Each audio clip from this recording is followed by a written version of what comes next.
GM. Today's lesson, I'm going to talk about making time for others. I had a question from a student a while back asking about how do you manage people who want your time, for example, a partner, a girlfriend, friends, etc.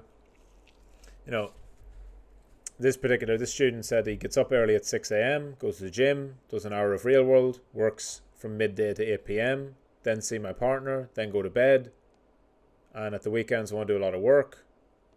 And basically don't want to disregard my partner and my friends, but at the same time, sometimes I go out and see them and I want to come back to work. I enjoy downtime for an hour or two, but then begin to see it as a waste of my time. He's in his 30s, so feel like time is of the essence. So I'm sure many people feel this, right? It's very, very common. The first thing I'll say is,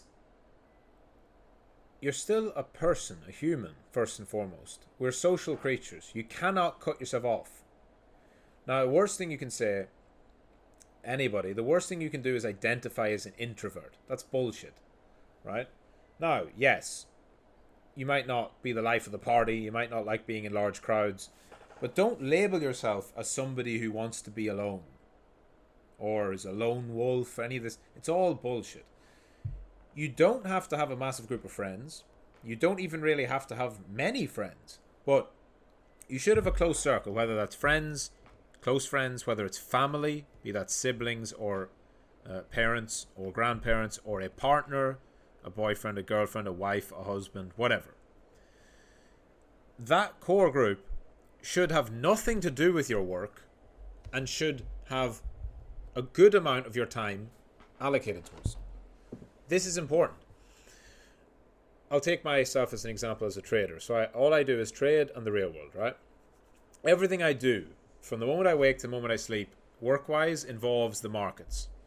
So every person outside of that in my life, my good friends, my family, loved ones, all of it, none of them are involved in the markets to any great extent, right? And that's the way I want it to be.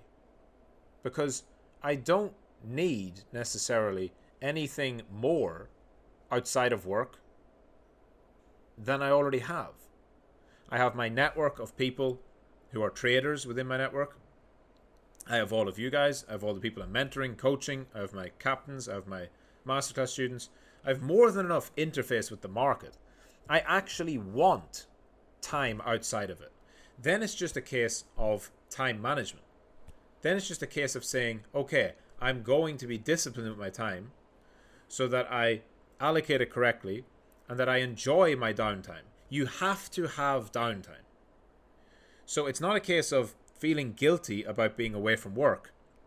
It's usually, and this is certainly how the case was for me, it's usually not that you feel bad when you're at dinner or you're at a friend's house or you're at some, event or whatever that's not related to work.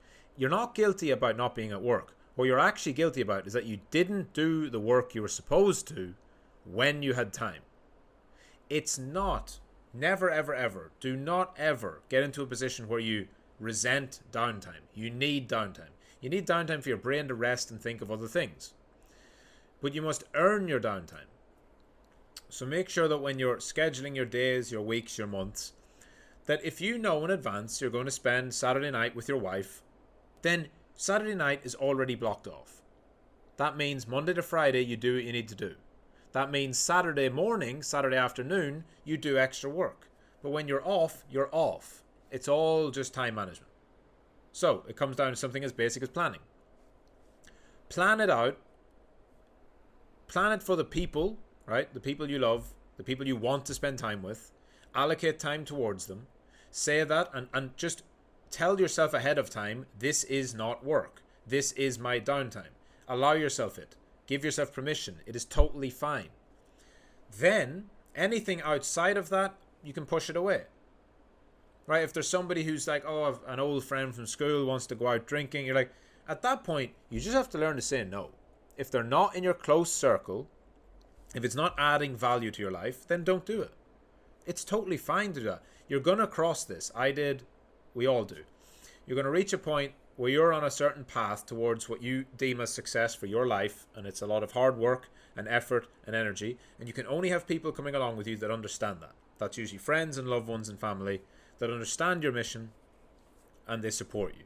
If there's other people from your past, or sort of half friends, or people who maybe aren't on the same path as you but they want to drain your time and energy, you don't have to do it. So to keep it simple, if you want to get really fucking detailed about it, list all the people in your life who matter to you. And not from a perspective of you, not from a selfish perspective. Start off by saying, who are the people in my life that need me, that rely on me in some way, right? Whether as a friend, family member, or something else. There are certain people in your life who need you. Your partner needs you. Your family needs you. Your parents need you. Your siblings need you. Your close friends need you. Whether it's just for social aspect, whether it's for emotional support, whether it's financial support, whatever. There's people who need you. So then you can allocate time to those people. If there's other people outside of that who don't need you, they just want basically to steal your time, then just say no. You have to become better at saying no. And the last part. In the student's question, he said that I try to make sure that 80 to 90% of my time is spent doing something productive. Perfect. That's it. That's all you can do. If you're spending 80 to 90% of your waking hours productively, you are doing it right. The rest, the 10%, can be unproductive. Because productive doesn't always just mean I have to be working at my computer doing my tasks. If you're taking that 10% and you're spending it with people that you want to spend time with, you're spending it with people who need your time and need your energy, and you're doing it in a way that is fulfilling to you and to them, that is still productive. If you're taking those 20% of your week, let's say you're not allocating time to spend with your wife, but you're going out drinking with some fucking friend from college, that's bad. Right? So it's just about priorities and time management. And I think most people know this, but I'm almost making this lesson just to remind you, and even for some people, just to give you permission. And yes, I know it sounds silly. You don't have to take permission from me, but sometimes you just have to hear it from somebody else, especially someone like me that works literally every hour of the day. I still find time for the things I need to do. I still find time for my loved ones. I still find downtime. Absolutely. You can fit it in. You should fit it in. You're not a robot. And even if you think you're an introvert, whatever, you're still a social creature. Even if that's just your wife, just your kids, just your mum or dad, just your one close friend, you still need to spend time physically with people if you want to have the best life.